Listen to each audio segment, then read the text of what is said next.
Dear students बेटे आप chapter कर रहे हैं हीट ट्रीटमेंट। अज अपना नवा टॉपिक हैगा types of heat treatment प्रोसैसेस।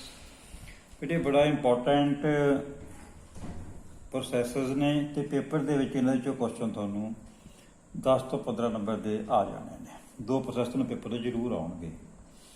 First आप कर रहे हैं कि अनीलिंग। अनीलिंग की होंगी है? अनीलिंग बेटे बेसिकली एक पकालावा किया कि सॉफनिंग प्रोसैस है। फस्ट स्टेज आप रिकवरी रिक्रिस्टलाइजेशन ग्रेन ग्रोथ। और इतने आप ग्राफ ड्रा किया बिटवीन टैंपरेचर आप लिया वर्टिकल एक्सिस के अलोंग टैंपरेचर लिया तो हॉरिजॉन्टल एक्सिस अलोंग आप लिया टाइम। अनीलिंग के की है आप स्पैसीमन नू फस्ट स्टैप की है फरनस के रख के हीट किया। इन्हों आप 723 डिग्री सेंटीग्रेड टैंपरेचर तो उपर 900 डिग्री तक तकरीबन चले जाने उत्थे जाके आप होल्ड करते हैं स्पैसीमन नू। 1 तो 2 घंटे स्पैसीमन आप फरनस के पिया रहन दें। फिर अपने को थर्ड की है ट्रांसफॉर्मेशन। एनीलिंग के केस की है कि इत्थे जाके आप फरनस नू बंद कर दें तो स्पैसीमन नू फरनस के विच रख के कूल करते हैं। ते अनीलिंग ते नॉर्मलाइजिंग च बेसिक डिफरेंस यही है कि अनीलिंग दे विच आपां स्पैसीमन नू फरनस दे विच रख के कूल करते हैं ते नॉर्मलाइजिंग केस दे विच आपां स्पैसीमन नू फरनस तो बाहर कढ के उहनू रूम टैंपरेचर के उत्ते जिन्हें आप स्टिल एयर कहने उहदे विच आपां दी सिंपल एयर कूलिंग करते हैं। ये इन्हां च बेसिक डिफरेंस है अनीलिंग ते नॉर्मलाइजिंग। फिर पेपर डिफरेंस क्वेश्चन आ जाता होंगे right difference between annealing and normalising. बड़ा इंपॉर्टेंट क्वेश्चन है। हुण डेफिनेशन देखो annealing it may be defined as heating the steel to austenite phase and then cooling slowly in closed furnace. It is a softening process. बेटे अपने को temperature ते time च graph है। आपां नू heating the steel to austenite phase then cooling slowly in a closed furnace। पहला first step की है हीट किया होल्ड किया तो उसकी ट्रांसफॉर्मेशन हुई। ट्रांसफॉर्मेशन मीनस की है उसदियां प्रॉपर्टीज चेंज हो गई। First step recovery recrystallisation grain growth. जो कंप्लीट अनीलिंग होगी सॉफ्टनिंग होगी उसदियां मैकेनिकल प्रॉपर्टीज इनक्रीज कर गई। परपज ऑफ अनीलिंग अनीलिंग आप क्यों करते हैं इसका परपज की है?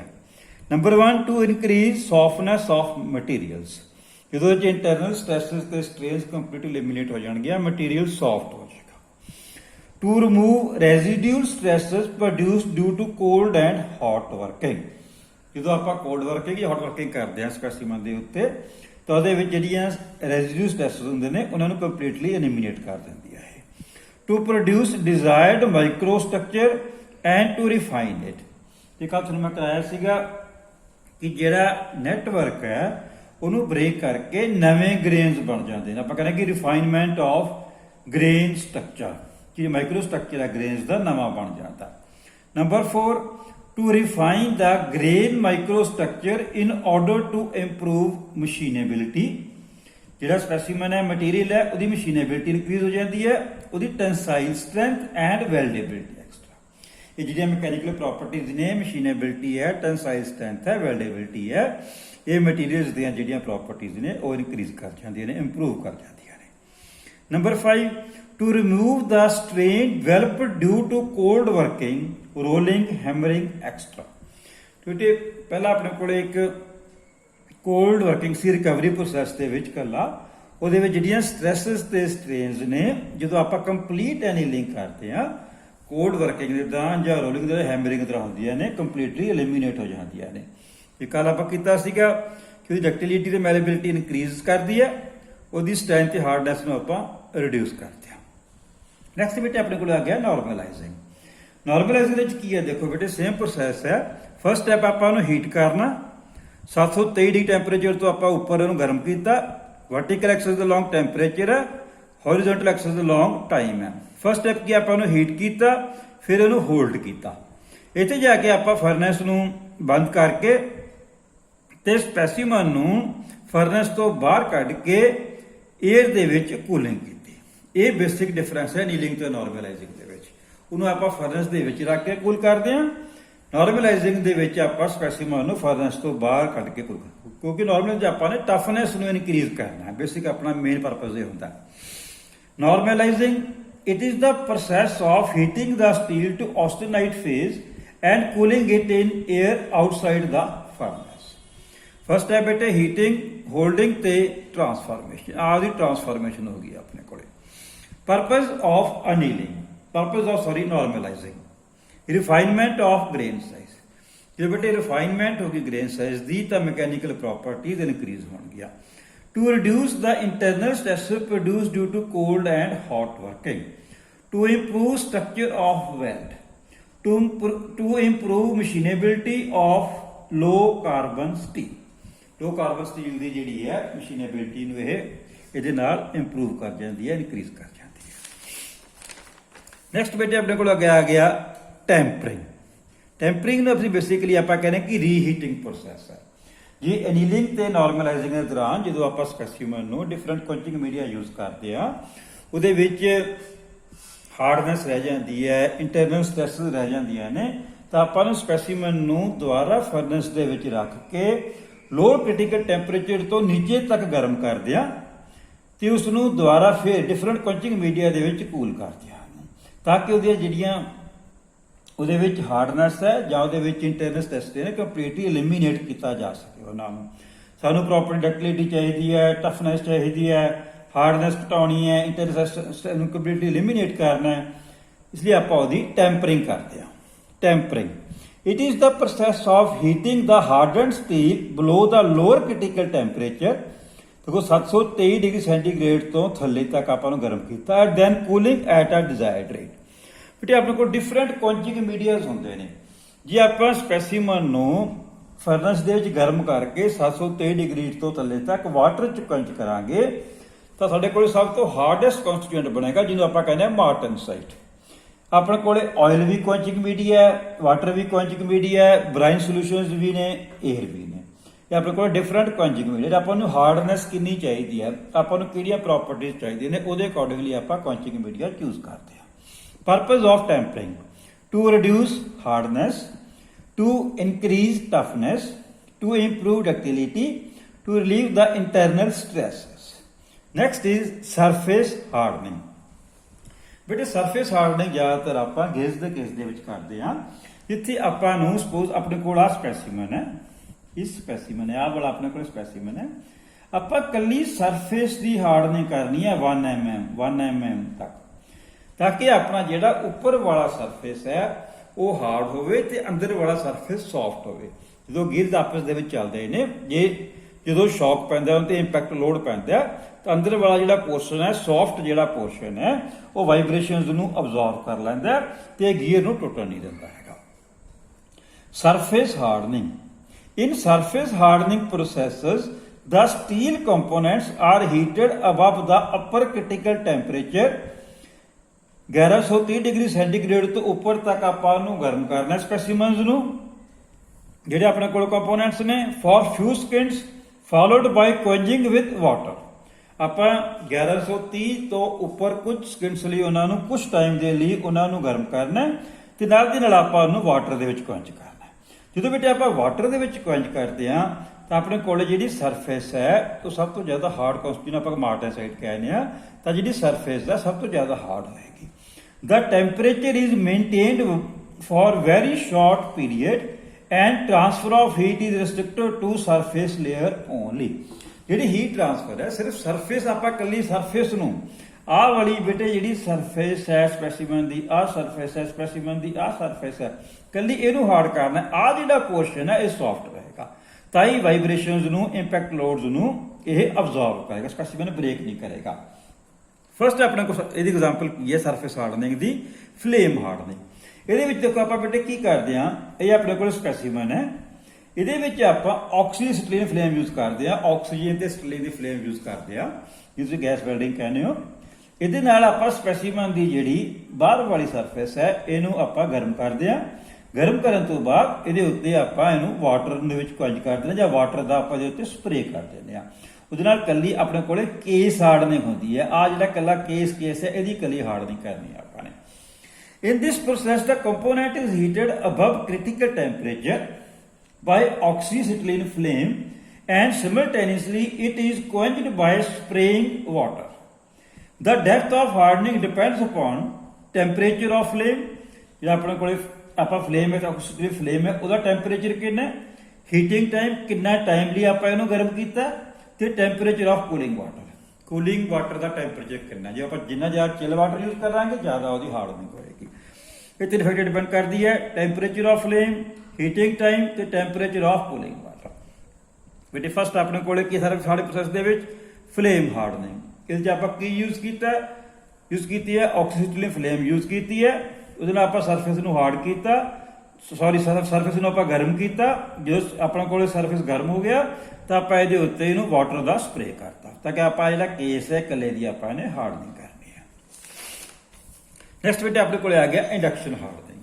ਇਹਦੇ ਵਿੱਚ ਆਪਾਂ ਅਲਟਰਨੇਟਿੰਗ ਕਰੰਟ ਹੈ, ਟਰਾਂਸਫਾਰਮਰ ਕੰਟਰੋਲਰ ਹੈ, ਥਰਮੋਕਪਲ ਹੈ, ਆਪਾਂ ਟੈਂਪਰੇਚਰ ਦੱਸਦਾ ਕਿੰਨਾ। ਇਹ ਆਪਣੇ ਕੋਲੇ ਸਪੈਸੀਮਨ ਹੈ। ਕੰਪੋਨੈਂਟ ਟੂ ਬੀ ਹੀਟਡ, ਆ ਆਪਣੇ ਕੋਲੇ ਇੱਕ ਕੰਪੋਨੈਂਟ ਹੈ, ਆਹ ਵਾਲਾ ਕੰਪੋਨੈਂਟ ਹੈ। ਇਹਦੇ ਅਗਲੇ ਆਪਾਂ ਹੀਟਿੰਗ ਕੋਇਲ, ਆ ਹੀਟਿੰਗ ਕੋਇਲ ਵਾਲੇ ਆਪਾਂ ਨੂੰ ਇਹਦੇ ਉੱਤੇ ਰੈਪ ਦਿੱਤਾ ਹੋਇਆ।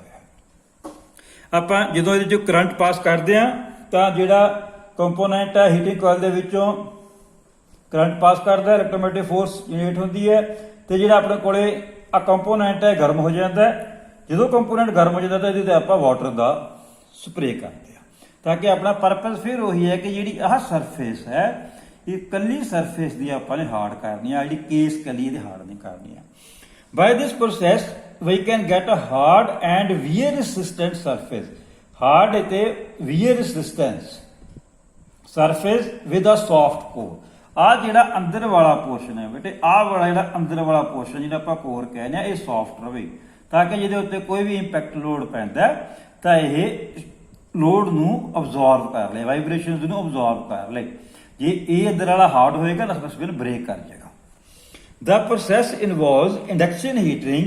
A high frequency current is passed through the coil. ਦੇਖੋ ਤੇ ਆ ਹਾਈ ਫ੍ਰੀਕੁਐਂਸੀ ਕਰੰਟ ਹੈ ਜਿਹੜਾ ਆ ਕੋਇਲਸ ਦੇ ਵਿੱਚੋਂ ਆਪਾਂ ਪਾਸ ਕਰ ਰਹੇ ਹਾਂ।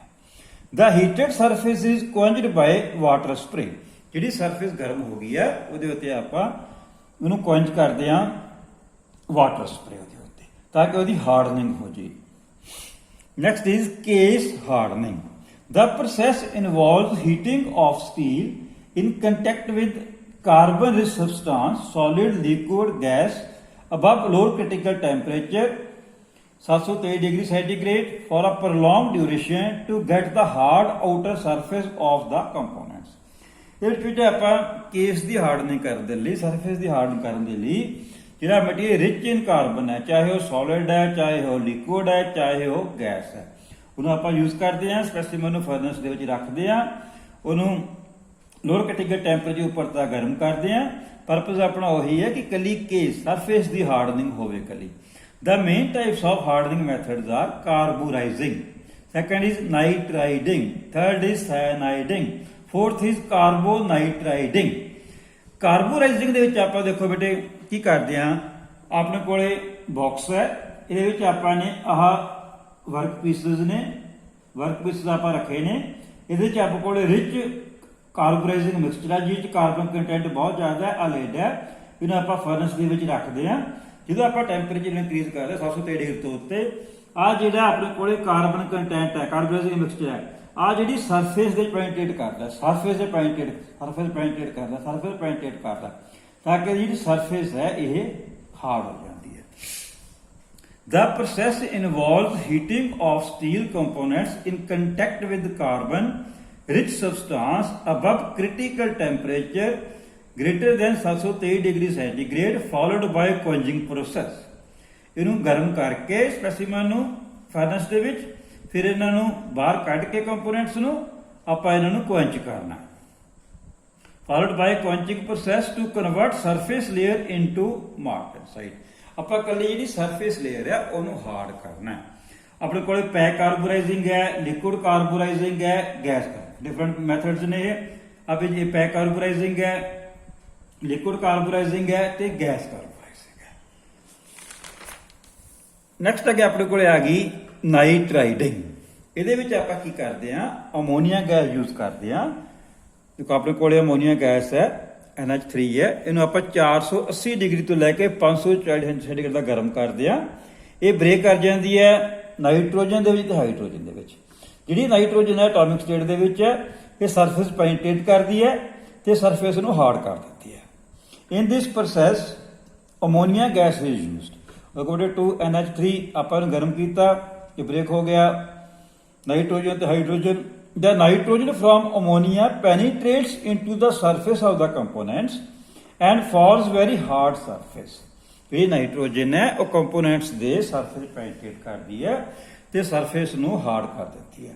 No quenching treatment is required after nitrating। ਇਸ ਤੋਂ ਬਾਅਦ ਕੀ ਆਪਾਂ ਸਪੈਸੀਮਨ ਨੂੰ ਕੋਈ ਵੀ ਕੁਐਂਚਿੰਗ ਮੀਡੀਆ ਨੇ ਯੂਜ਼ ਕਰਦੇ। ਆਪਣੇ ਕੋਲ ਫਰਨੈਸਿਸ ਹੁੰਦੀਆਂ ਨੇ, ਉਹਦੇ ਵਿੱਚ ਆਪਾਂ ਅਮੋਨੀਆ ਗੈਸ ਭੇਜਦੇ ਹਾਂ, ਉਹਦਾ ਟੈਂਪਰੇਚਰ ਇਨਕਰੀਜ਼ ਹੋ ਜਾਂਦਾ ਹੈ, ਅਮੋਨੀਆ ਬ੍ਰੇਕ ਕਰ ਜਾਂਦੀ ਹੈ ਤੇ ਜੀ ਨਾਈਟ੍ਰੋਜਨ ਐਟੋਮਿਕ ਸਟੇਟ ਵਿੱਚ ਹੈ ਸਰਫੇਸ ਪੈਨੀਟ੍ਰੇਟ ਕਰ ਜਾਂਦੀ ਹੈ। ਅੱਗੇ ਨੈਕਸਟ ਬੇਟਾ ਆਪਣੇ ਕੋਲ ਆ ਗਿਆ ਸਾਇਨਾਈਡਿੰਗ।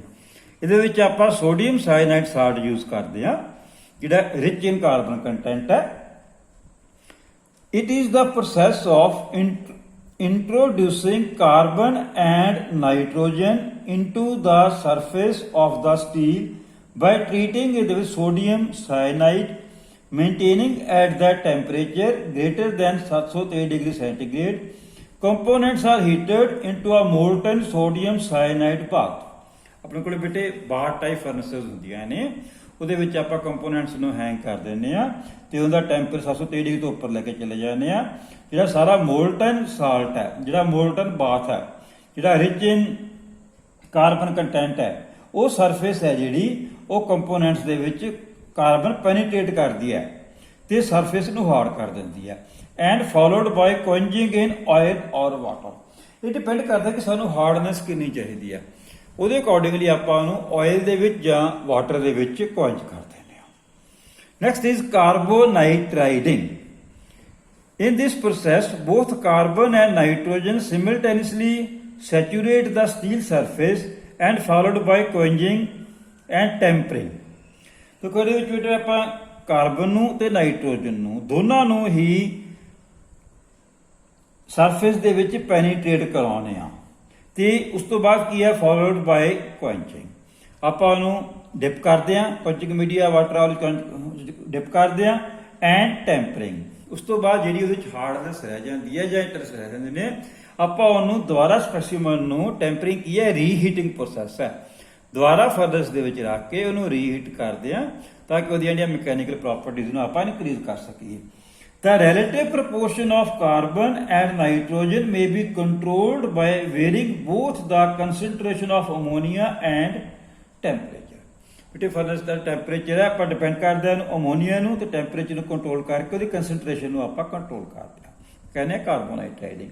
ਕਿਉਂਕਿ ਬੇਟੇ ਜਿਹੜੇ ਵੀ ਆਪਾਂ ਪ੍ਰੋਸੈਸ ਕੀਤੇ ਆ ਅੱਜ ਅਨੀਲਿੰਗ ਕੀਤਾ ਹੈ, ਨਾਰਮਲਾਈਜ਼ਿੰਗ ਕੀਤਾ ਹੈ, ਟੈਂਪਰਿੰਗ ਕੀਤਾ ਹੈ, ਸਰਫੇਸ ਹਾਰਡਨਿੰਗ ਪ੍ਰੋਸੈਸਿਸ ਕੀਤੇ ਨੇ, ਇਹਦੇ ਵਿੱਚੋਂ ਤੁਹਾਨੂੰ ਪੇਪਰ ਦੇ ਵਿੱਚ ਬੇਟੇ ਡੈਫੀਨੇਟਲੀ 10 ਨੰਬਰ ਦੇ ਕੁਐਸਚਨ ਆ ਜਾਣਗੇ, ਚਾਹੇ ਤੁਹਾਨੂੰ 5-5 ਨੰਬਰ ਦੇ 2 ਆਉਣ ਜਾਂ ਤੁਹਾਨੂੰ ਇੱਕ ਵੱਡਾ ਕੁਐਸਚਨ ਆ ਜਾਏ। ਇਹ ਬਹੁਤ ਇੰਪੋਰਟੈਂਟ ਟੌਪਿਕ ਅੱਜ ਵਾਲਾ।